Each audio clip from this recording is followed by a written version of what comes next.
Gracias, señor presidente.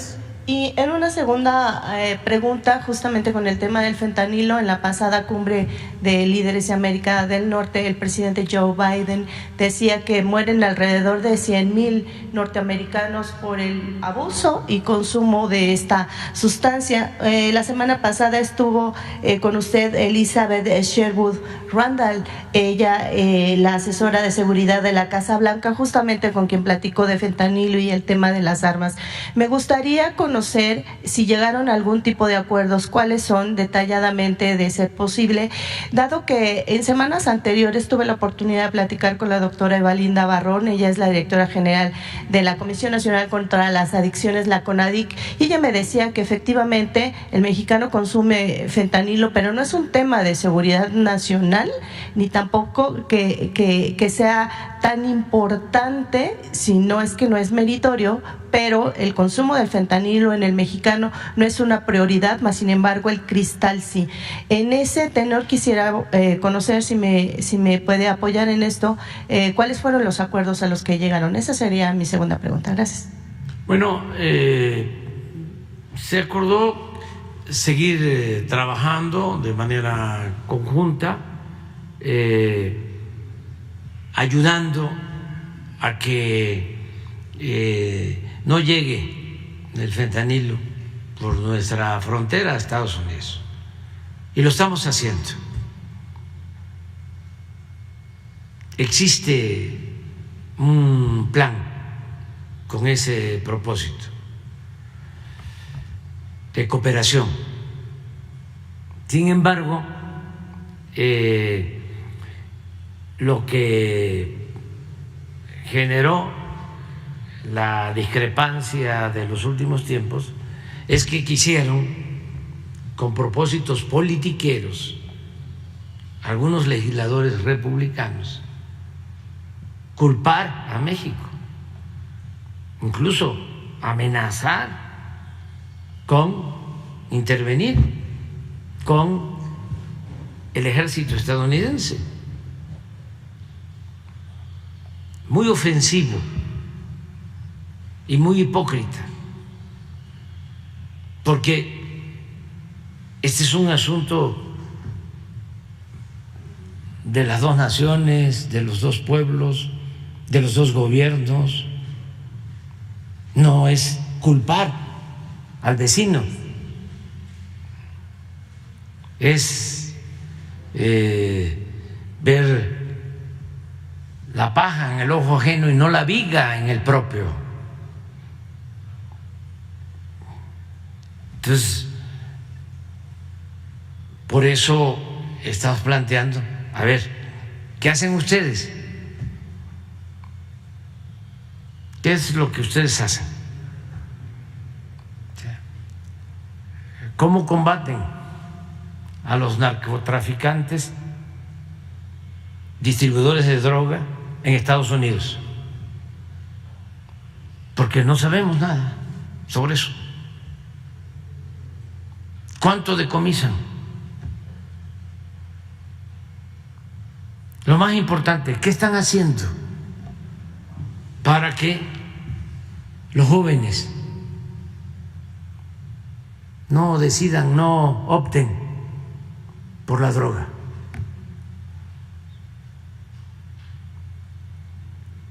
¿Cómo está el plan educativo? La difusión del daño que causan las drogas. ¿Qué están haciendo los medios masivos de información para ayudar a que los jóvenes no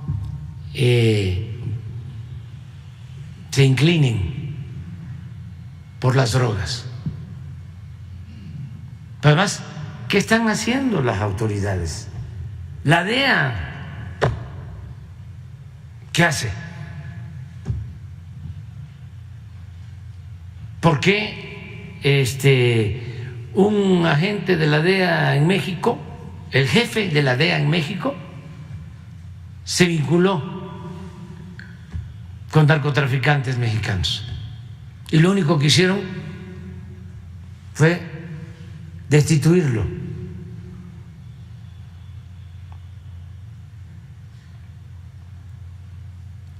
y pasó de noche la noticia.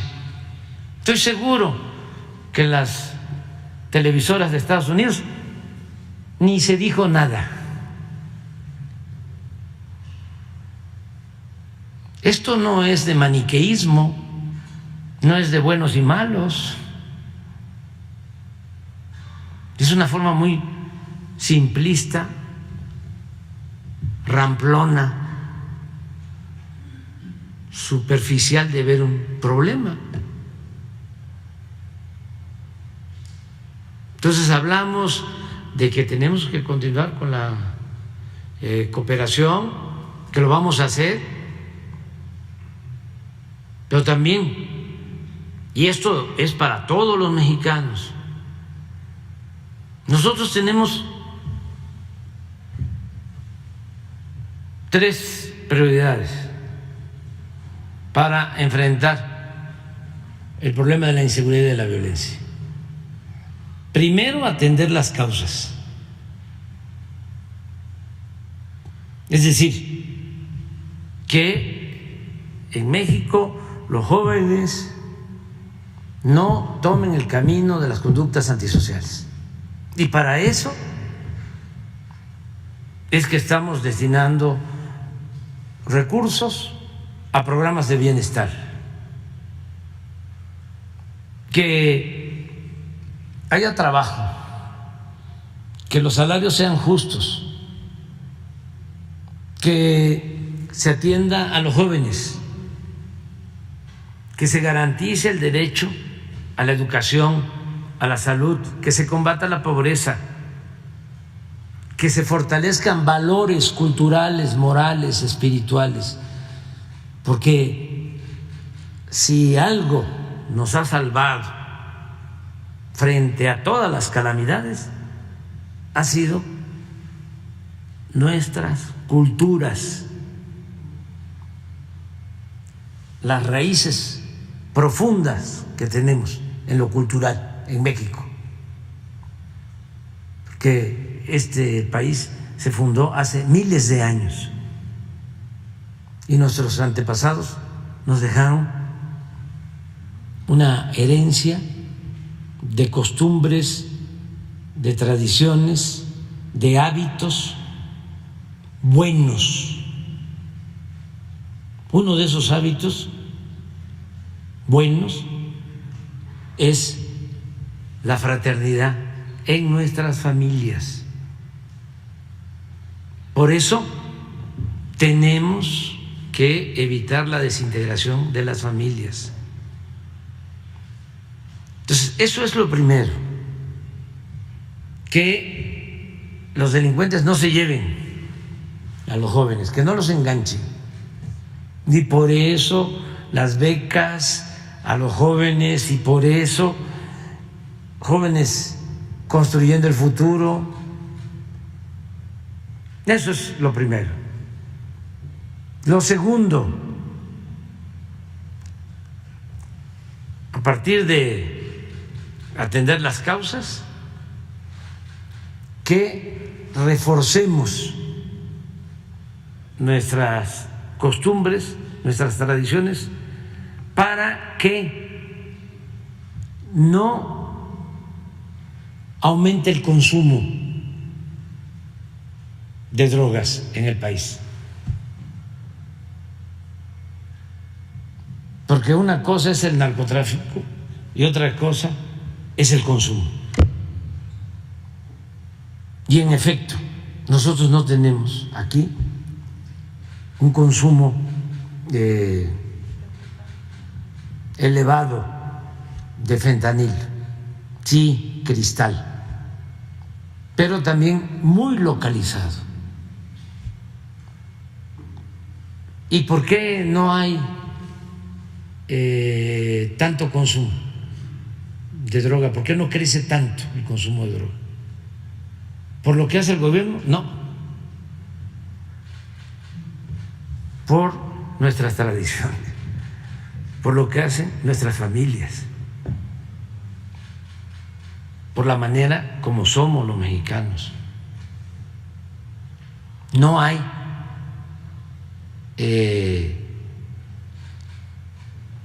una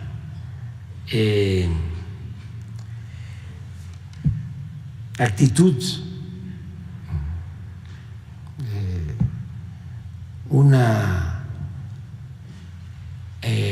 afición hacia las drogas.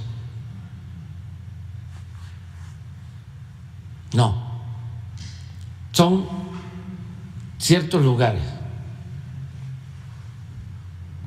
que los tenemos muy claros. Y ahí viene lo tercero. O sea, primero, no permitir el aumento en el consumo. Porque si nos aumenta el consumo, nos aumenta la violencia, nos aumentan los homicidios. Por eso, lo tercero es reducir el número de homicidios. El caso Guanajuato, ahí hay más consumo, más narcomenudeo. Por alguna razón, ahí se extendió el consumo. Y ahí las bandas se enfrentan por el mercado interno, por la venta de la droga, ahí. Y por eso los homicidios. 70% de los asesinatos en Guanajuato están vinculados con el narcomenudeo. Se enfrentan las bandas. Bueno, hay menos homicidios en Sinaloa, en Tamaulipas,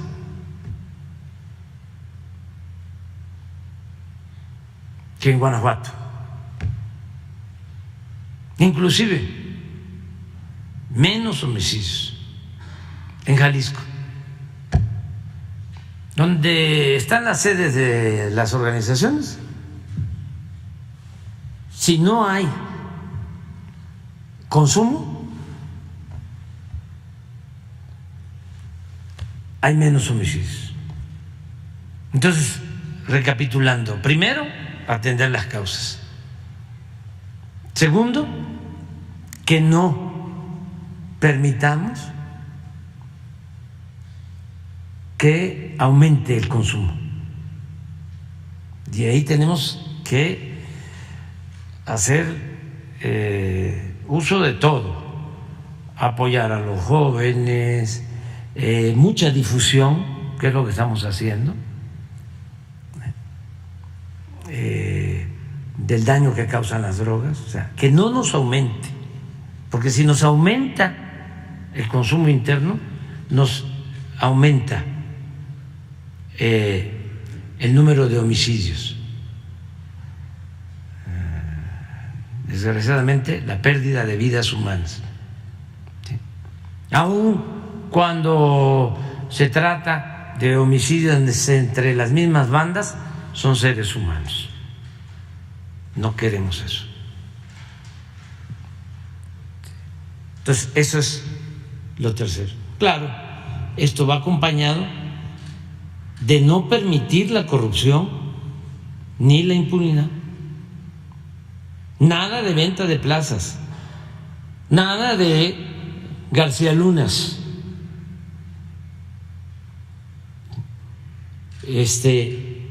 no aceptar un narcoestado como existió. Y también cooperar con Estados Unidos,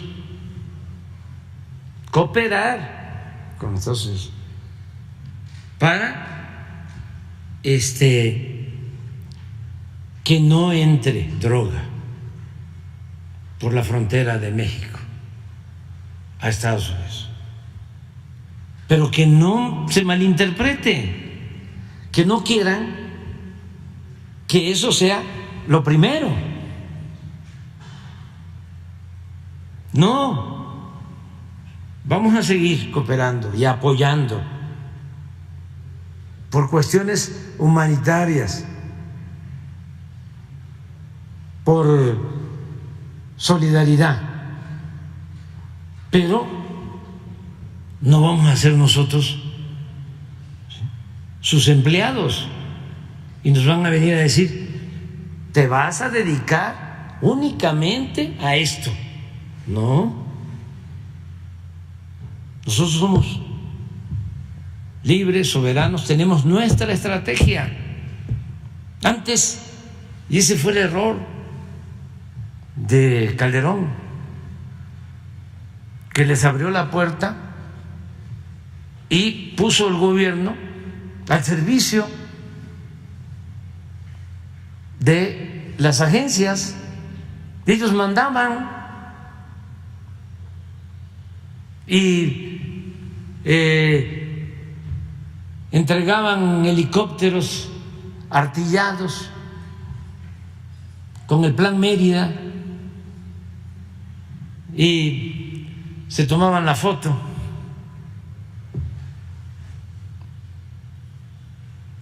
con la entrega de armamentos, los embajadores. Bueno, hay una foto ahí de García Luna con la señora, con todo respeto, la señora Clinton, porque era eso. Y es un poco lo que ellos plantean: cooperación. Bueno, hasta el del PAN dice: alíñense a la DEA, conviértanse en policías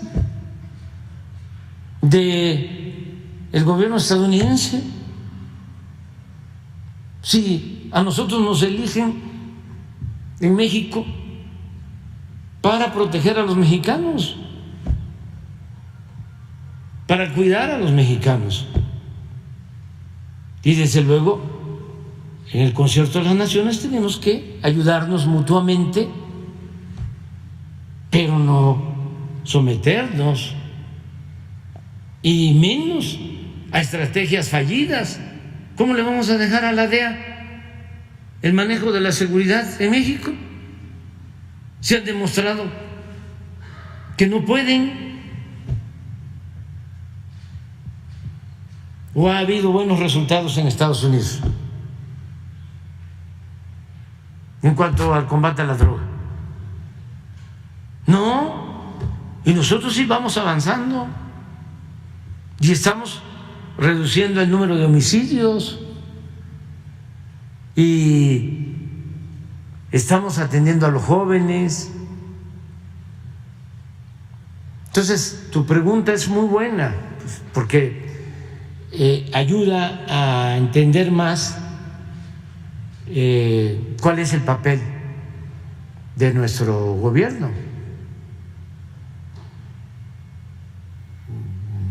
Vamos a seguir ayudando, cooperando con Estados Unidos, pero no subordinados. Lo otro, el manejo de las armas o el contrabando de armas. Ayer el presidente Biden emitió una resolución, un decreto para un mejor control en la venta de armas, algo que celebro y qué bueno que hizo, que llevó a cabo esta acción, porque ¿de dónde vienen las armas que utilizan los narcotraficantes en México? Pues de Estados Unidos. Y allá las compran sin ningún control es un gran negocio, y también para Estados Unidos.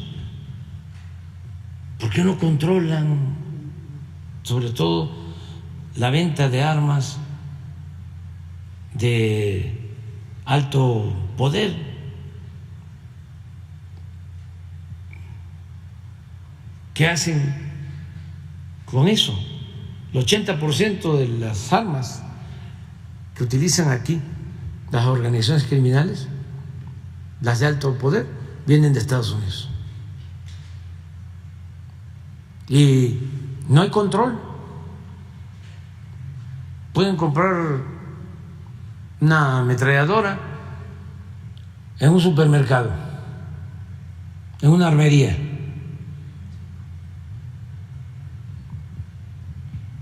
Entonces, es interesante el tema, qué bueno que se está ventilando, porque antes las autoridades mexicanas se quedaban calladas, no decían nada.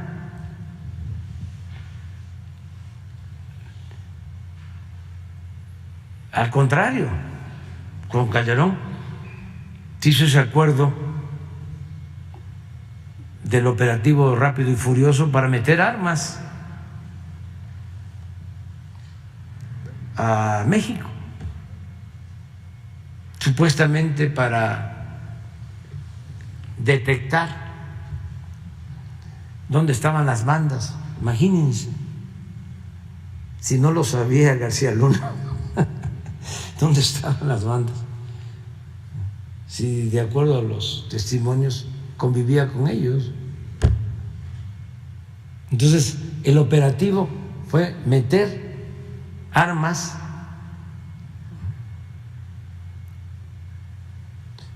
supuestamente de contrabando con sensores para que monitorearan esas armas y encontraran dónde estaban las bandas.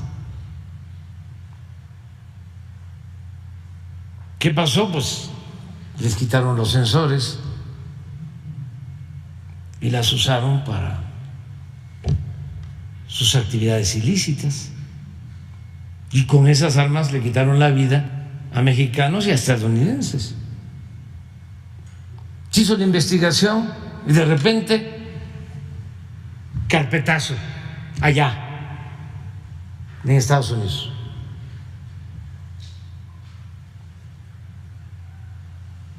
Y aquí lo mismo, negando, no se sabía, cuando fue un acuerdo entre gobiernos.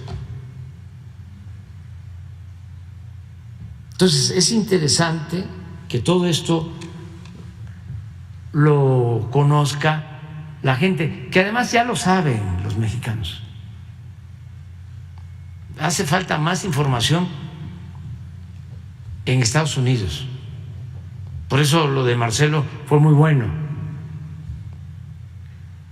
porque manipulan mucho en Estados Unidos. Entonces, esto que estamos tratando se desconoce en Estados Unidos.